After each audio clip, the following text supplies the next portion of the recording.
Yes, I am learning about solutions as we speak, and I am uploading videos of the same, but I wanted some organic chemistry, and because of that, we are starting with the chapter Haloalkanes and Haloarenes.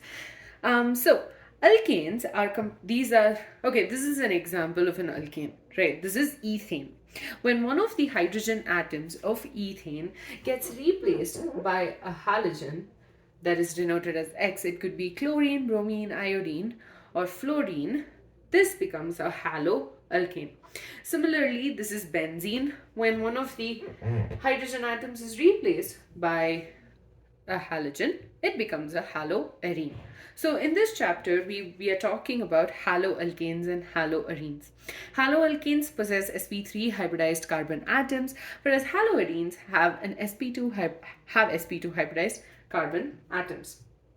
So these compounds are quite useful in our day-to-day life, and you might be using them without actually realizing you're using them in the first place.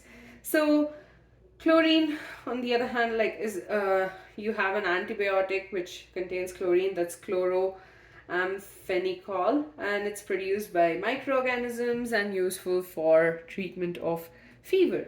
Not only that, the one very important thing about haloalkanes and haloarenes is their diversity in undergoing various chemical reactions, and because of that, they can be used for the synthesis of various compounds. So in this chapter, we will start with learning about haloalkanes.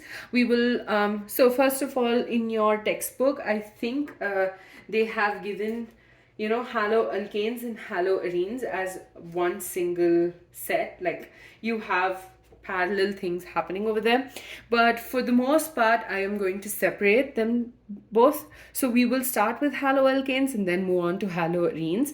So we will start with the nomenclature, the nature of the CX bond, the physical properties, the chemical properties for both of these, but we will be learning them separately instead of learning them all together as one.